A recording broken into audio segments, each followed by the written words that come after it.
Assalamualaikum warahmatullahi wabarakatuh. Perkenalkan, saya Devira Ramadhani. Kali ini saya akan membahas tentang medium teori atau teori media. Lanjut, kita masuk ke dalam media yang mana saya akan membahas yang pertama itu terkait sejarah dari teori ini. Teori media atau teori ekologi media ini dicetuskan oleh McLuhan pada tahun 1964. McLuhan dikenal sebagai seorang cendekiawan, ilmuwan, dan kritikus ilmu komunikasi yang berasal dari Kanada. Selanjutnya, kita masuk nih ke pembahasan yang lebih rinci lagi tentang pembahasan teori ini. Nah, kita pasti ingin tahu dong, apa sih atau kenapa McLuhan ini bisa mencetuskan sebuah teori ekologi media dalam sebuah komunikasi massa. Nah, bentuknya teori ini karena adanya landasan sebuah teknologi yang semakin hari, yang mana kita tahu semakin maju, semakin pesat berkembangnya, yang mana kita bisa akses kapan saja, bisa akses di mana, dan kita bisa mengakses itu dengan dari berbagai arah. Ditambah karena cepatnya sebuah teknologi komunikasi ini berpindah sesuai era, yang membuat perilaku setiap orang yang memakai teknologi itu pun semakin hari semakin mengikuti zaman yang mereka tinggali. Semua informasi dan sebuah pesan saat ini sangat mudah untuk kita terima dan kita akses dari segala penjuru. Tapi, kalian harus tahu bahwa sebenarnya dalam teori media atau teori media ini, anggapan kalian yang mengatakan bahwasannya media saat ini merupakan perantara untuk menyampaikan pesan kepada publik itu salah. Mengapa demikian? Karena menurut McLuhan, medium is the message, atau media adalah pesannya. Maksudnya apa sih? Nah, jadi McLuhan ini menjelaskan teori ini agar dapat dipahami oleh orang-orang. McLuhan juga membahas dalam 4 era perkembangan sebuah media. Yang pertama, ada era Tibal. Nah, di era pertama ini, dia menjelaskan dalam era Tibal atau era yang mana orang-orang belum mengenal tulisan. Di sini, di era ini, orang-orang hanya mengandalkan sebuah penglihatan, penciuman, perasa yang lebih dominan yang menjadi sebuah pesan. Pada zaman ini, orang-orang belum mengenal tulisan. Maka dari itu, penyampaian pesan dilakukan melalui media penginderaan, yaitu disampaikan dari mulut ke mulut yang dipercayai oleh orang lain. Yang kedua, era tulisan. Masuk ke era yang kedua, yaitu era tulisan. Disinilah orang-orang itu baru mengenal abjad. Di sini juga indera yang digunakan lebih dominan atau salah satunya yaitu indera penglihatan. Dan ketiga, ada era cetak. Masuk ke era ketiga yakni era cetak, atau disinilah kita sudah masuk ke dalam era modern. Bagaimana penyampaian pesan itu yang kita tahu atau informasi di era ini, kata-katanya dicetak dalam sebuah lembar kertas atau lembaran-lembaran. Itu yang dipercayai oleh orang-orang. Bukan isinya, tapi medium atau medianya. Dan yang terakhir ada era elektronik. Era elektronik atau era sekarang ini, sekarang kita itu punya HP pintar yang bisa dibawa kemana-mana aja dan efisien lah pokoknya.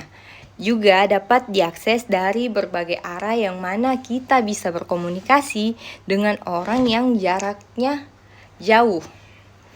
Karena adanya perkembangan elektronik inilah makanya atau akhirnya McLuhan mencetuskan teori ini. Karena dia merasa bahwa media itu ternyata berdampak terhadap perasaan emosional dari seseorang. McLuhan juga menyatakan bahwa kita sebagai manusia memiliki hubungan yang sifatnya simbiosis atau saling menguntungkan, di mana kita menciptakan teknologi yang pada akhirnya atau sebaliknya teknologi itu juga dapat membentuk karakteristik atau emosi dari manusia itu sendiri. Masuk ke dalam pembahasan ekologi media. Jadi ekologi media itu merupakan istilah yang berisi tentang bagaimana atau akhirnya media dan proses komunikasi dapat mempengaruhi persepsi, perasaan, emosi, dan nilai diri dari masing-masing individu. Dengan ini, media elektronik itu sudah membuat perubahan secara mendasar dalam sebuah tatanan nasional. Masyarakat juga saat ini sangat bergantung pada teknologi, khususnya teknologi yang berkaitan dengan media massa. Begitu pula status sosial pada masyarakat yang kebanyakan bergantung pada kepandaian seseorang dalam menggunakan suatu teknologi yang ada. Dalam teori ini juga terdapat 3 asumsi, yaitu yang pertama, media melingkupi kegiatan yang ada di masyarakat. Atau dalam perspektif McLuhan, media itu tidak dilihat dalam konsep yang sempit, seperti surat kabar atau majalah, radio, televisi, film, atau internet. Tetapi dalam konsep yang luas, McLuhan melihat medium sebagai apa saja yang digunakan oleh manusia, termasuk jam dinding, angka, uang, jalan, bahkan permainan adalah medium.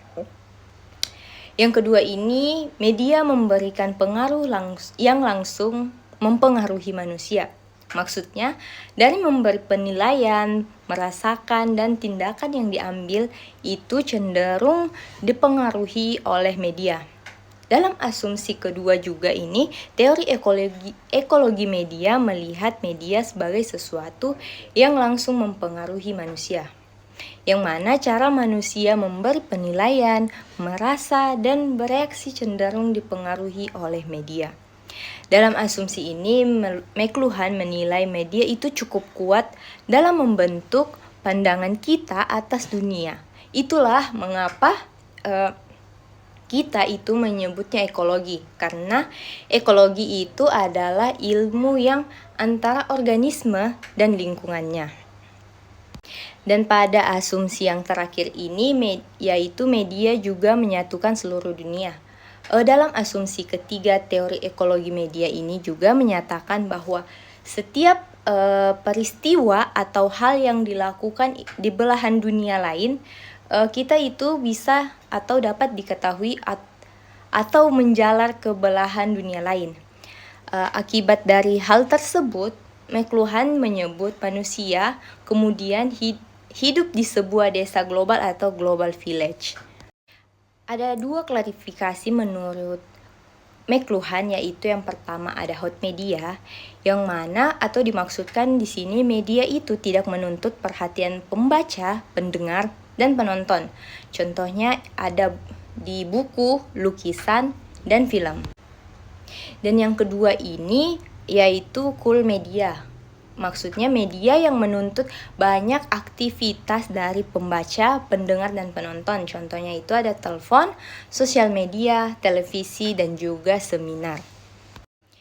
Di dalam jurnal yang berjudul Penggunaan Media Sosial Instagram pada akun @up_official sebagai media komunikasi dengan pelanggan, yang mana jurnal ini dituliskan oleh Cindy Syabana Feroza dan Desi Misnawati. Jurnal ini meneliti tentang bagaimana Instagram itu sendiri digunakan sebagai media untuk berinteraksi dengan pelanggan. Dengan cara Ubisoft ini mengunggah foto produk agar pelanggan atau pengguna Instagram dapat melihat postingan tersebut.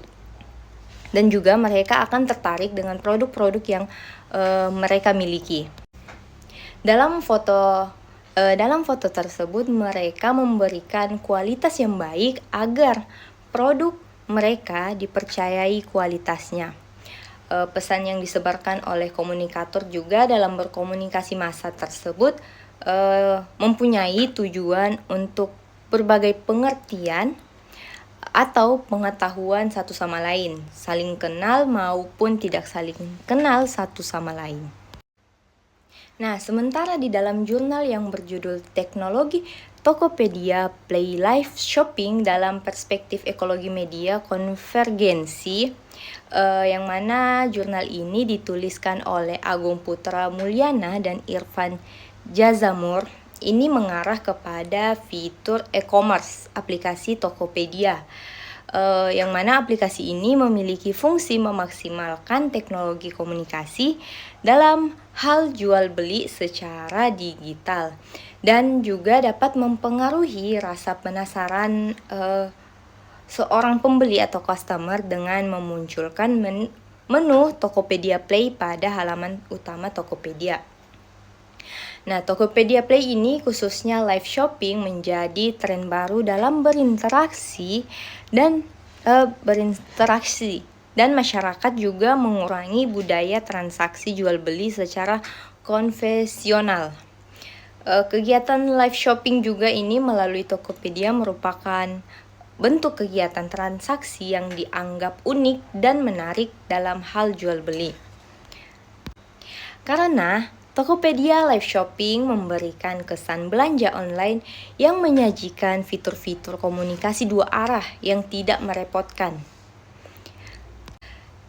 Secara konvergensi media kegiatan live shopping Tokopedia juga dianggap sebagai bentuk strategi komunikasi dalam pemasaran, bahkan juga tertanam sebagai platform hiburan.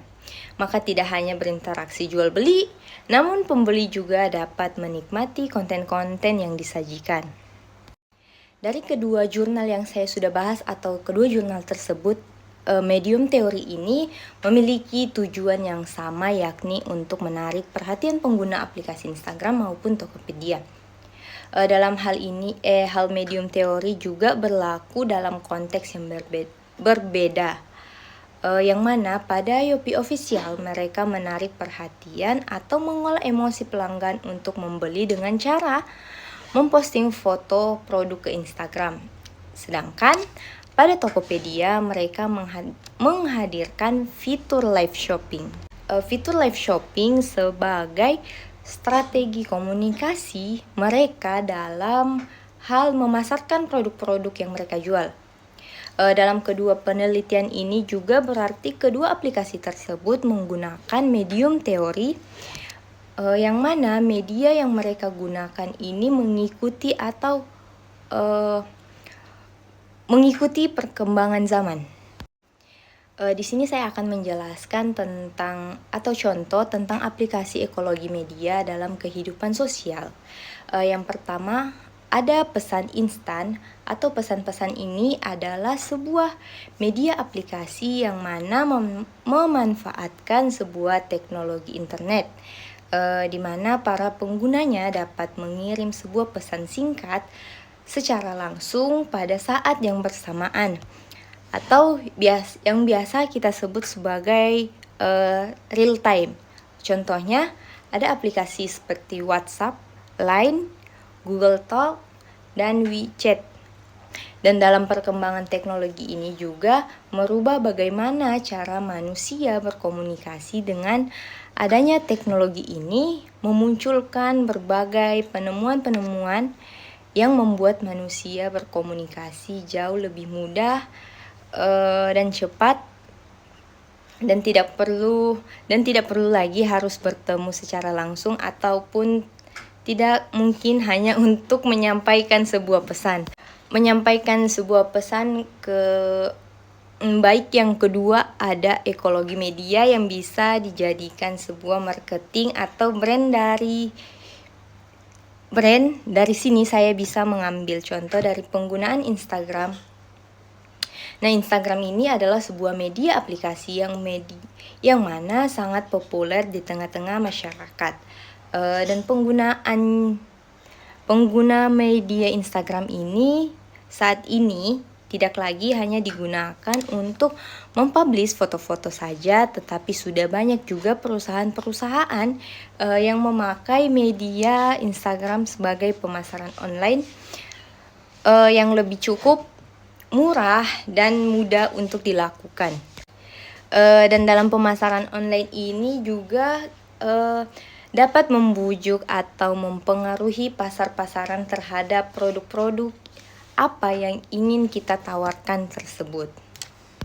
Sekian pembahasan dari saya, yaitu mengenai medium teori atau teori komunikasi. Saya Devira Ramadhani, saya ucapkan terima kasih dan sampai jumpa.